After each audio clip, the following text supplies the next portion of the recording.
জয়সাগৰৰ জোনাকী নগৰস্থিত temple town euro স্কুলত জোনাকী নগৰ মানকটা গাঁওৰক্ষী বাহিনীৰ উদ্যোগত দেওবাৰে এক বিনামূলীয়া চকু পৰীক্ষা শিবিৰ অনুষ্ঠিত হয়।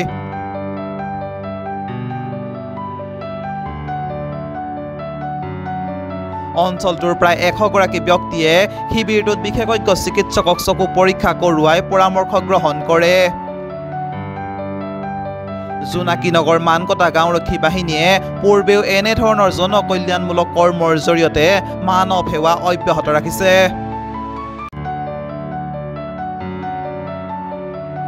জাহিদ আলীয়ে সভাপতিত্ব কৰা অনুষ্ঠানটোত জাতীয় সংগ্ৰামী সেনা অসমৰ সভাপতি চিতু বৰুৱা, শিৱসাগৰ মহকুমা গাঁওৰক্ষী বাহিনীৰ বিশ্বজ্যোতি ভূঞা, জোনাকী নগৰ মানকটা গাঁওৰক্ষী বাহিনীৰ উপদেষ্টা Himanshu Neog, temple town euro স্কুলৰ অধ্যক্ষকে ধৰি বহুকেইগৰাকী বিশিষ্ট ব্যক্তি উপস্থিত থাকে।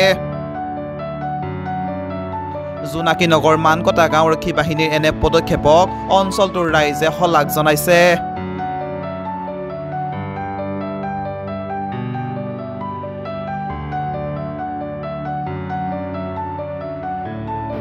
আমি জোনাকী নগৰ মানকটা গাঁওৰক্ষী বাহিনীৰ তৰফৰ পৰা আজি যিটো চকু পৰীক্ষা শিবিৰ অনুষ্ঠিত কৰিছোঁ টেম্পল টাউন ইউৰো স্কুলত, সেইটো আজি শুভাৰম্ভ হিচাপে পুৱা ভাগত আমাৰ চাফাই অভিযান এটা আৰম্ভ হৈ গ'ল।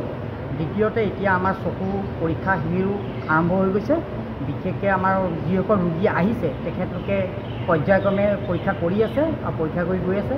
আৰু আমাৰ ইয়াত যিসকল আমি বিশিষ্ট অতিথি নিমন্ত্ৰিত কৰিছিলোঁ তেখেতলোকো আহিলে। তেখেতলোকৰ যি বক্তব্য, যি উৎসাহ আমাৰ প্ৰতি দেখালে, আমি চিৰকৃতজ্ঞ। আৰু আপোনালোকলৈকেও ধন্যবাদ, যিহেতু আপোনালোকে আমাক বহুতখিনি সহায় সহযোগিতা আগবঢ়াইছে। এতিয়ালৈকে আমাৰ কমেও 40-50 জনৰ ওপৰত হৈ গ'ল আৰু পৰ্যায়ক্ৰমে আহিয়ে আছে তাৰমানে মানুহ। আৰু প্ৰতিকূল বতৰৰ বাবেহে আজি পলম হৈছে অলপ, নহ'লে আজি বহুতেই আমাৰ অসুবিধা হ'লহেঁতেন। হয়তো আমাৰ মানুহখিনিক মানে পৰীক্ষাৰ কাৰণে সুবিধা কৰি দিয়াৰ কাৰণে মানে বহুতেই অসুবিধা হ'লহেঁতেন। ইমানেই মানুহৰ আমি মানে সমাদৰ পাইছিলোঁ। গতিকে সেইটো হিচাপত আমাৰ গাঁওৰক্ষী বাহিনীৰ যিসকল সদস্যসকল আছে তেখেতসকলেও মোৰ বহুত বহুত ধন্যবাদ, যিহেতু তেখেতে আমাক বহুত সহায় কৰিছে। শিৱসাগৰৰ পৰা Farid Ali report, news 12 Assam north east.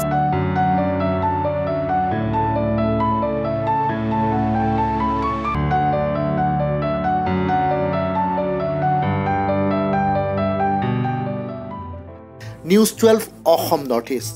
যাত্ৰা আমাৰ অবিৰত, সংকল্প অপ্ৰতিৰোধ্য।